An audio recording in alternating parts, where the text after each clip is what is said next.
शुरू करें। हाँ जी दोस्तों, I hope you are all doing good morning guys. Good morning guys, कैसे हो आप सब? मजे में? क्या हालचाल? बढ़िया? गेम शो पढ़ाई लिखाई चल रही है? चलो मेरे साथ साथ ऑनलाइन वाले बच्चों फटाफट चैट में बताओ, आवाज आ रही है? कृष्णा, दिनेश, अंजलि, मानसी, शिवानी।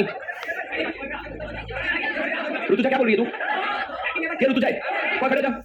ऋतुजा खड़े हो जा, ऋतुजा खड़े हो जा, जल्दी जल्दी। श्रीधर खड़े हो जा, मैं भी स्टेज पे बुला दूंगा इसका नेक्स्ट स्टेप। 3 2 ये ऋतुजा जो ग्रीन ड्रेस में, इसको बाहर कर दो। ये जो ऋतुजा है, हाँ ये ग्रीन है, इसको बता दे तो कौन ऋतुजा है? बाहर कर दो, सही में बाहर कर, बाहर कर, जगह दे जगह दे। जा प्रवीण, दोनों तरफ से उठ गए लोग। अच्छा प्रवीण खड़े हो, ऋतुजा खड़े हो। अच्छा ठीक है, प्रवीण खड़े हो, ऋतुजा खड़े हो। ठीक है चल, प्रवीण खड़े हो, ऋतुजा बैठ। तू मान ली, देख तू मान ली। मैं नोट चेक कर रहा था सर, मैंने बनाया करके ऋतुजा का नोट दिखाया। तो अब से प्रवीण का नाम क्या? ऋतुजा, मिस ऋतुजा की मिसेस ऋतुजा। चलो ऋतुजा वेरी गुड, पढ़ाई शुरू करें। फैटी फैटी बोल ना, कहाँ लेगा?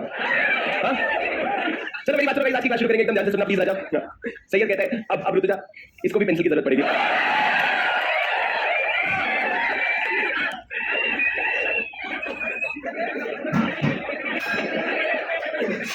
तो मैडम आपने कहाँ गए वो? मैडम आपने एक पेंसिल मांगा था, वहां से शुरू करके कहाँ पहुंच गए हम? अगर आप बिना हंसे चुपचाप पेंसिल मांग लेते तो ना तो हमको पता चलता, ना ही ऋतुजा के साथ ये होता। आप बिल्कुल अपने मत होना, हमारे एक ही ऋतुजा है वो, ठीक है? नहीं उसको मैं अप्रूवल ले लिया, तू चुप रह, तू ज्यादा मत बोल, समझा? चलो तो मेरी बात शुरू करते हैं, एकदम ध्यान से मेरी बात सुनना। सबसे पहले बताओ किसने वो चार्ट बनाया जो मैंने आप लोगों को बोला था मिनिस्ट्री के हिसाब से?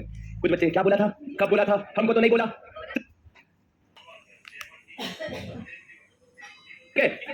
नहीं उसको मैं अप्रूवल ले लिया, तू चुप रह, तू ज्यादा मत बोल, समझा? चलो तो मेरी बात शुरू करते हैं, एकदम ध्यान से मेरी बात सुनना। सबसे पहले बताओ किसने वो चार्ट बनाया जो मैंने आप लोगों को बोला था मिनिस्ट्री के हिसाब से? कुछ बच्चे क्या बोला था, कब बोला था? हमको तो नहीं बोला। चलो हाथ नीचे करो, जिन्होंने नहीं बनाया एक बार मेरे साथ रफ में बना लो। ड्राइंग बनाई थी मैंने, drawing has a power of giving you motivation to study.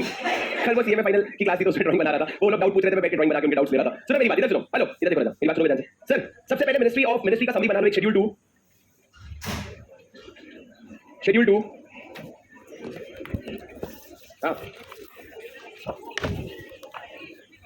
Sir, जिन्होंने लिख लिया तुमको लिखने की जरूरत नहीं है, पर जिन्होंने नहीं लिखा वो लिख लो schedule 2, transactions which require approval of CG, bracket में देखो करंट अकाउंट ट्रांजैक्शंस। मैं आप लोगों को एक तो सुनो, जो लोग घर पे लिख के नहीं आए हैं, एक तो तुमने अपना घर का काम नहीं किया, वो मैं करवा रहा हूं। मैं आप लोगों को बिल्कुल भी समय नहीं देने वाला, मेरा लिख के खत्म हो जाएगा, मैं स्लाइड कर दूंगा, क्योंकि आधी बच्चे ऐसे जो लिख चुके हैं उनका समय वेस्ट हो रहा है। मैं एक बार लिखूंगा और मैं स्लाइड कर दूंगा, प्लीज अपनी स्पीड बढ़ाओ, बात करने तो बात कर लो, लिखने की जरूरत नहीं है, पर मैं एक ही बार लिखूंगा बस और मैं स्लाइड कर दूंगा। इसको डिवाइड करो 5 पार्ट्स में। पहला ministry of HR development, Shridhar मैं करता हूँ, रुक जा, मेरे को कीबोर्ड देगा बस, कीबोर्ड देना, कीबोर्ड यहाँ का।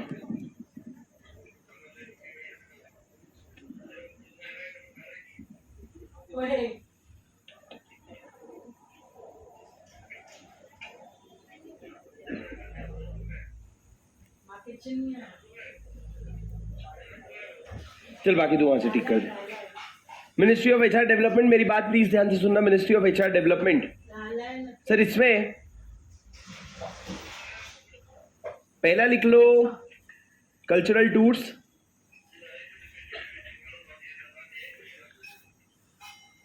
और दूसरा रेमिटेंस ऑफ प्राइज और स्पॉन्सरशिप।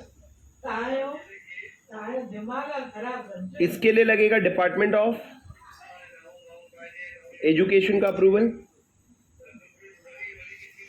इसके लिए लगेगा department of youth affairs and sports का अप्रूवल। सर ये बस एक कोशिश है मिनिस्ट्रीज याद करने की, ठीक है? दूसरा वाला है आपका ministry of finance,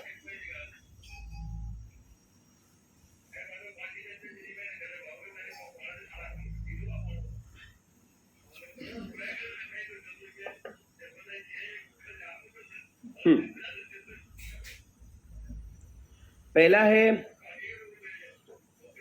advertisement, foreign print media, और दूसरा है एकदम छोटा छोटा नैरो लिखो और नीचे नीचे लिखते जाओ, एकदम छोटा छोटा लिखो नैरो, ताकि एक A4 साइज पेपर में आ सके या आपके नोट्स में आ सके जिसमें आप लिख रहे हो। दूसरा लिखो P&I क्लब का मेंबरशिप, सिर्फ लिखो P&I क्लब। तो पहले वाले के लिए आपको किसका अप्रूवल लगेगा? मिनिस्ट्री ऑफ फाइनेंस के department of economic affairs, department of economic affairs. और आपके इसमें इंश्योरेंस डिविजन।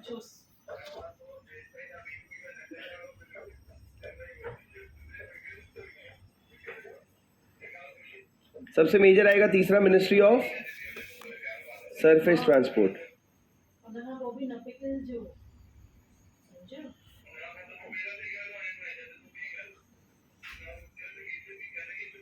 सर इसमें आएगा सबसे पहला आपका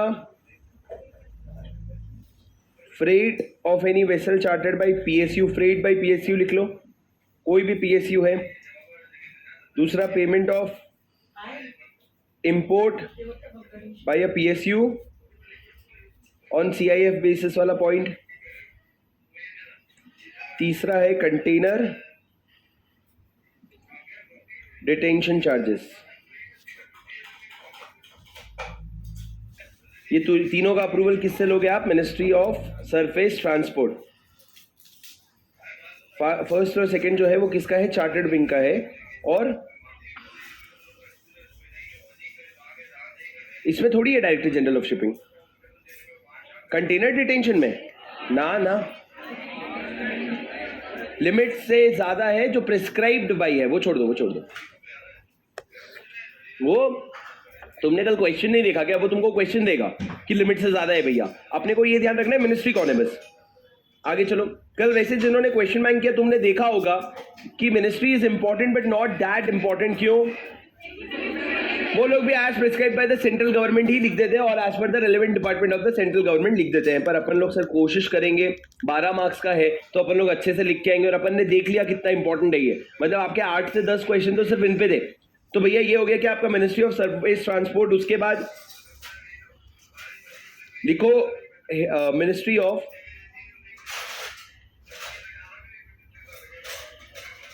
कम्युनिकेशन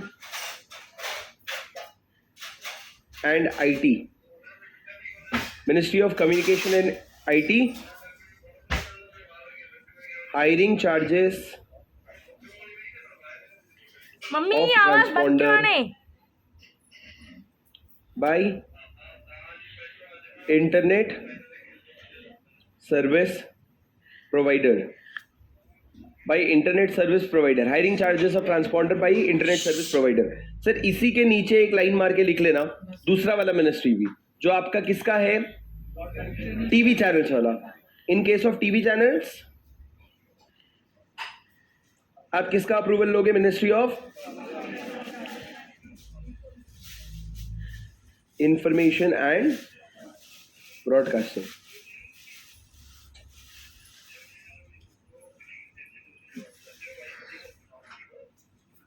नेपाल वाला मैं बताने वाला था राजा आपको, मेरे से रह गया।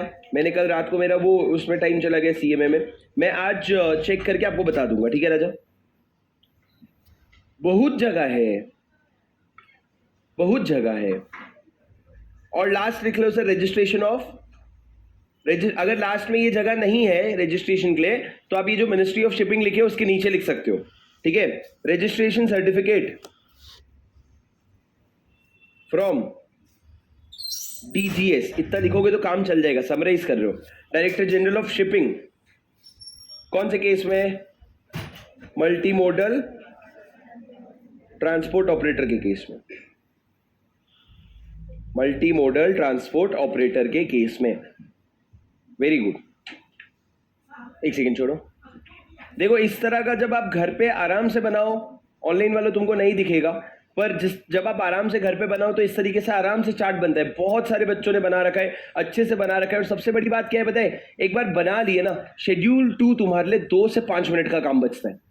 एक बार ये चार्ट बन गया ना, शेड्यूल 2 आपके लिए 2 से 5 मिनट का काम बचता है। वो सबसे बड़ी बात है। मतलब अब जब आप एग्जाम के पहले रिविजन के लिए खोलोगे तो ये लोग जिन्होंने खुद से चार्ट बनाए इनको रिलेटिवली ज्यादा कंफर्ट आएगा, इनका समय कम जाएगा उसको पढ़ने में। तो ये बेनिफिट होता है अगर आप खुद से इसको बना लो। पर अपने को एक बार समराइज करना था, वो अपन ने कर लिया। अरे तुमको समझा क्या?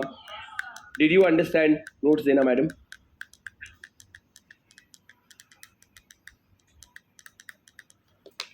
चलो सर, कल क्वेश्चन बैंक का सेशन किसने किसने अटेंड किया? अबे तो फेस्ट ऑनलाइन वालों ने अटेंड किया नहीं क्या रे? तो 600 तो यहीं से हो गए ऑनलाइन वालों। सर हम तो रिकॉर्ड देखेंगे। हाँ चलो चलो मेरी बात सुनो, आज की क्लास शुरू करते हैं। प्लीज मेरी बात एकदम ध्यान से सुनना। हेलो हेलो हेलो सर, अभी तक तुम लोगों ने फेमा में क्या पढ़ा है? बोलिए थोड़ा बड़ा। अभी तक तुम लोगों ने फेमा में क्या पढ़ा है? सर मैं बताता हूँ, मैं बताऊंगा। सबसे पहले आपने एप्लीकेबिलिटी पढ़ा, कहाँ पे? सेक्शन नंबर 1 में। उसके भी पहले आपने पढ़ा था फेरा वर्सेस फेमा, फेरा वर्सेस फेमा। उसके बाद सर एप्लीकेबिलिटी पढ़ने के बाद आपने देखा डेफिनेशंस, बहुत सारे छोटे छोटे इंपॉर्टेंट डेफिनेशंस थे, पर्सन का, पीआरआई का, पीआरओआई का। हमको ये पता है पर्सन का और पीआरआई का डेफिनेशन 80 से ज्यादा इंपॉर्टेंट है।